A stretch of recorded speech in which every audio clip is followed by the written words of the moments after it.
آج کل کے حساب سے میں کہوں گا کہ نئے نئے مذہبوں کا دور ہے، تو ہر جگہ پہ میں نے ایک پیغام دیا ہے کہ جتنی بھی ینگ جنریشن ہے، لڑکے اور لڑکیاں، کیونکہ موبائل کا زمانہ ہے، موبائل استعمال کرتے ہیں، یہ بڑا زبردست خاص پیغام ہے، اس کو ذہن میں رکھنا کہ اس میں رنگ برنگے لوگ رنگ برنگے دین پیش کر رہے ہیں، جن کا نہ کوئی آگ ہے، نہ کوئی پچھ ہے، نہ کوئی حسب ہے، نہ کوئی نسب ہے، نہ کوئی وہ پہلوں سے تعلق رکھتے ہیں، بلکہ ان کو برا کہتے ہیں، جو کہ میرے آقا کی حدیث ہے کہ وقت آخر میں پہلے گزرے ہوئے بزرگوں کو برا کہا جائے گا۔ آج وہی وقت ہے آپ کے ساتھ، جتنے گزرے ہوئے بزرگ کیا کہتے ہیں، ان کو کوئی پتہ نہیں تھا، وہ 1444 سال میں کسی کو کوئی پتہ نہیں تھا۔ آج اگر کوئی سری نکالتا ہے تو یہ کیسے سچا ہو سکتا ہے؟ یہ نیا دین، نیا مذہب ہے۔ جتنے بھی ایسے نئے مذہب والے ہیں، ان سے اجتناب کرو، کنارہ کش ہو کے رہو۔ کنارہ ہوٹل میں بیٹھنے والوں، کنارہ کرو ان لوگوں سے اور اس کنارے کو پیارا کرو، کیونکہ وہ لوگ اگر آپ دیکھیں گے کبھی صحابہ پہ اعتراض کرتے نظر آئیں گے، کبھی اہل بیت پہ اعتراض کرتے آئیں گے۔ ہمارے دونوں یہی تو شاخیں ہیں گلشن محمدی کی، یہ ہر طرف یہ پھول ہے، ادھر وہ پھول وہ ہے جن کو خون کی نسبت ملی، ادھر پھول یہ ہے جن کو بیٹھک کی نسبت ملی، مجلس کی نسبت ملی۔ تو بے شک خون وہ حضور کا خون ہے، اس کی اپنی شان ہے، ان کی اپنی شان ہے، لیکن ہمیں چاہیے ہم ان کو تولنے سے بچیں اور ان کو رولنے سے بچیں، ان دونوں کو سلام کریں، نسبت اہل بیت سے رکھیں، محبت سب سے کریں، ہمارا طریقہ یہ ہونا چاہیے۔ تو میں یہ پیغام پھر اچھی طرح اپنے ذہن نشین کر لیں کہ نیا کوئی بھی آنے والا مذہب و دین جو بھی اپنی باتیں کر رہا ہے، اس کو رد کرو۔ 1444 سال پہلے جو گزرے ہیں، اپنے باپ دادا پردادا، اسی قیاس کے آپ پیچھے چلے جائیں تو اتنے بڑے بڑے اولیاء اللہ، خواجہ خواجگان، خواجہ اجمیری چشتی اجمیری رحمۃ اللہ علیہ، حضور دادا گنج بخش علی اجمیری رحمۃ اللہ علیہ، لال شہباز قلندر، بابا فرید الدین گنج شکر، جناب بری امام، جناب غوث العظم، بہت سارے اتنے نام ہیں۔ آپ کے شہر میں بھی بہت بڑے بڑے بزرگ گزرے ہیں، جیسے کہ شاہ مولا ولی، اور ایک سائیں صاحب گزرے ہیں، سائیں کامہ والی سرکار، یہ بھی بڑا کمال کا مرد کامل تھا۔ تو ایسے جو لوگ تھے ان کو دیکھو کہ وہ کیا کرتے تھے، ان کا نظام کیا تھا، ان کا طریقہ کار کیا تھا، تو ان سے جو باتیں پہنچے وہ حق ہیں، اس کے علاوہ جو بھی ملے وہ ان ٹھگ لوگوں کی ہیں جو نئے نئے سریاں نکال رہے ہیں، نئے جتنے یہ نو مولود دین ہیں، ان سے اپنی جان چھڑائیں اور اپنی جان بچائیں، بالخصوص جو موبائل جن کے ہاتھوں میں اور اسی کام میں لگے رہتے ہیں، اور چیزیں بھی کرتے ہیں، ساتھ یہ بھی دیکھ لیتے ہیں۔ تو اس طریقے سے یہ لوگ کیا کرتے ہیں، وسوسہ ڈالتے ہیں تمہارے ذہنوں میں، اور یہ شیطان کا کام ہے، یوسوس فی صدور الناس، کہ لوگوں کے دلوں میں وہ وسوسہ ڈالتا ہے۔ وسوسہ پہلے مکھی سے بھی کم، پھر ایک پہاڑ بنتا ہے، وہ پہاڑ بن کے تمہارے اوپر گر جاتا ہے، تمہاری دنیا و عاقبت کو تباہ کر دیتا ہے۔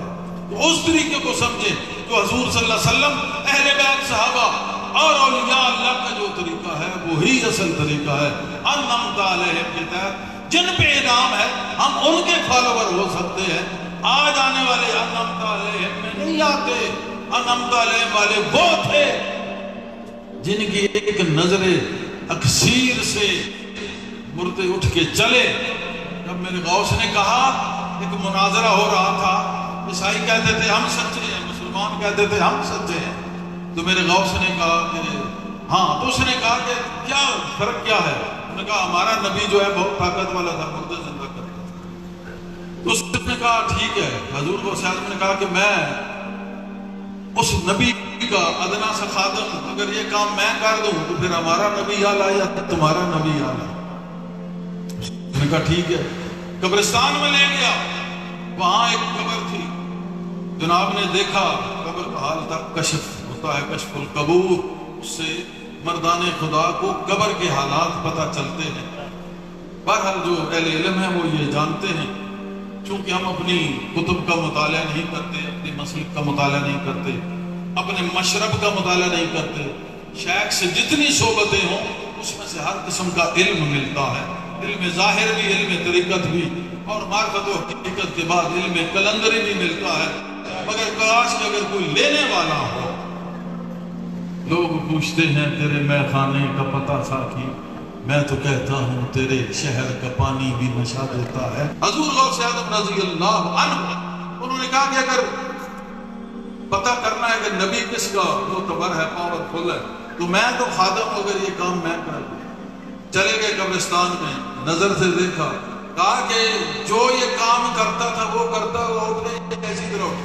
اس نے کہا جی جو کام کرتا تھا تو وہ سرنگی وغیرہ بجاتا تھا۔ جناب نے کہا قم بإذن اللہ، اسی وقت جو اٹھا قبر سے تو سرنگی بجاتا ہوا باہر۔ اس نے کہا کہ یہ میں خادم ہوں، میں نے یہ کام کیا ہے۔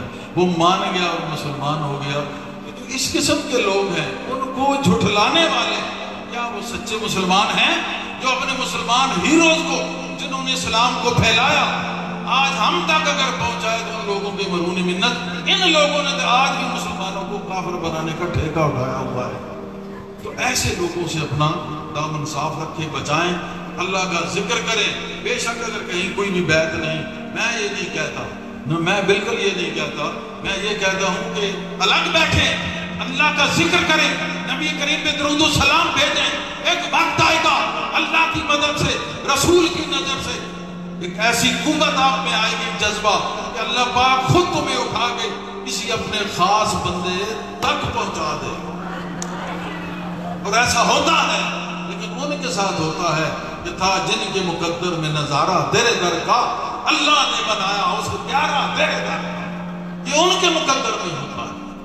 ہر کس و ناکس کو تیرا غم عطا ہوتا ہے، ہر کس و ناکس کے لیے نہیں ہے۔